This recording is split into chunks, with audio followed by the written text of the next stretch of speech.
कराची के इलाके सोलर बाज़ार से अफसोसनाक खबर आ रही है। ये खबर नहीं बल्कि एक ये दर्दनाक हादसा है जो शहरियों के अंदर छुपा हुआ है, पूरे शहर को जिसने बिलबिला के रख दिया है। ये रमज़ान की पहली सहरी थी।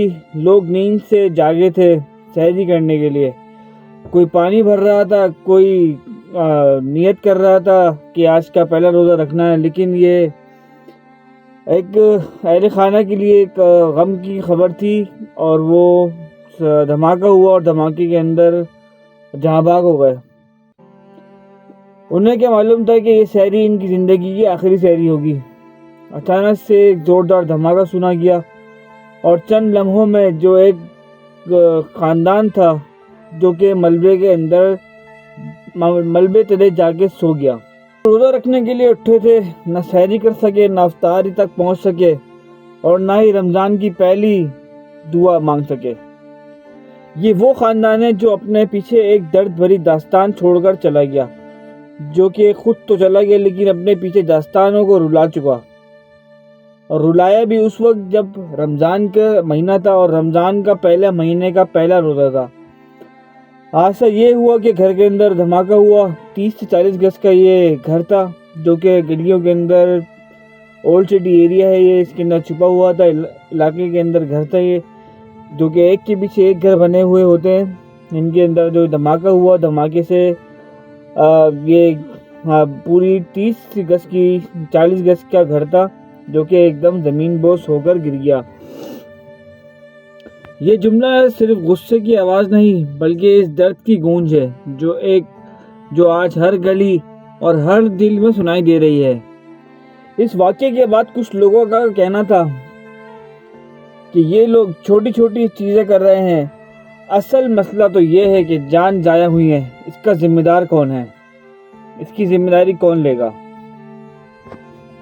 इस हादसे के बाद जब खबर फैली और ख़बर फैलते फैलते जब इनके अहले खाना तक पहुंची तो उनके अहले खाना में से खातून आई। उनका कहना था कि इनकी खाला और 2 बच्चे जो है इस मलबे के अंदर दब के मर चुके हैं और उसके शोहर की बहुत बुरी हालत है, वो चल गए बेचारे।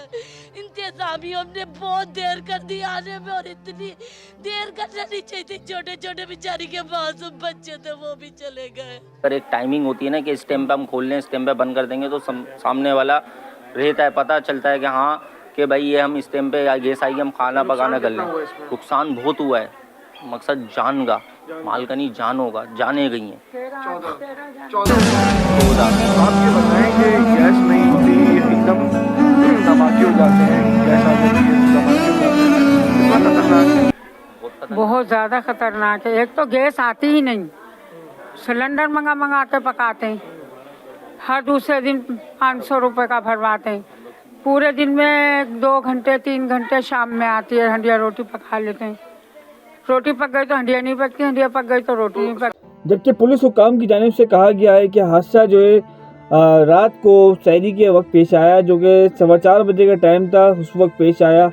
और उसके बाद जो है पुलिस और रेस्क्यू टीमें जो है बिल्डिंग की जो हादसा था जाए वक़्फ़ा पर पहुंच गई और इलाके को जो जगह थी, मुतासर जगह को नाते लगा दी गई हैं। तकरीबन रात को 4 बजने से 15 मिनट पहले पेश आया। इसमें जो बिल्डिंग थी, ये टाइल्स वाली बिल्डिंग थी, इस पर टीयर गार्डर लगा हुआ था जिसके फर्स्ट फ्लोर पे ब्लास्ट हुआ और उस ब्लास्ट से टीयर गार्डर से तो तकरीबन पूरी बिल्डिंग कोलैप्स हुई है। बिल्डिंग की पहली मंजिल पर हुआ था और ये बिल्डिंग जो है धमाके के बाद ज़मीन बोस हो गई थी, क्योंकि ये बिल्डिंग पुरानी कंस्ट्रक्शन बनी हुई है और इसके बाद जाहिर सी बात है एक धमाका हुआ है, को भी ज़ोरदार। तो उसके बाद ये धमाके से पूरी बिल्डिंग जो है ज़मीन बोस हो गई थी। जबकि रेस्क्यू हुकाम की जानिब से जो इमदादी टीमें काम कर रही थी, उनकी जानिब से कहा गया कि तंग गलियों के बाइस जो है रेस्क्यू ऑपरेशन करने में काफ़ी मुश्किलात का सामना करना पड़ रहा है और अंधेरा है और मलबे के अंदर जो लाशें दबी हुई हैं, जो शहरी दबे हुए हैं इसके अंदर, उनको निकालने में फंसे हुए हैं, उनको निकालने में काफ़ी मुश्किलात का सामना करना पड़ रहा है। जबकि जो है रेस्क्यू की टीमें वहाँ पर पहुँची हैं, उसके बाद उन्होंने जो है मशीन के बगैर ये ऑपरेशन को, रेस्क्यू ऑपरेशन को मुकम्मल किया है। धमाका हुआ है शहरी के टाइम पे 4 बजे के करीब हमें भी रिपोर्ट हुआ है ये, तो लग यही रहा है कि ये जो पंपिंग मशीन्स यहाँ पर लगती हैं या गैस लीकेज की वजह से हुआ। जाबाग अफराद है उनकी तादाद जो है 16 तक हो चुकी है और 14 से ज़ायद जो है अफराद जो उसमें ज़ख्मी हो चुके हैं। ताहम जो ज़ख्मी और जो जाबाग हो चुके हैं उनको सिविल अस्पताल मुंतकिल किया गया। रात को कुछ न कुछ जो है ऐसे वाक़यात होते हैं। हर साल का ये मसला है कि इमारतें जो है गिर जाती हैं, कभी कोई धमाका हो जाता है, कभी कोई चीज़ हो जाती है। कभी रिसेंटली कराची में अभी कुछ टाइम पहले जो है गुल प्लाजा के अंदर आग लगाई गई थी या लगी थी। इतना बड़ा हादसा के बाद भी जो है किसी को अक्ल नहीं आ रही है कि इतने लोग जो है जाबाग हो चुके हैं।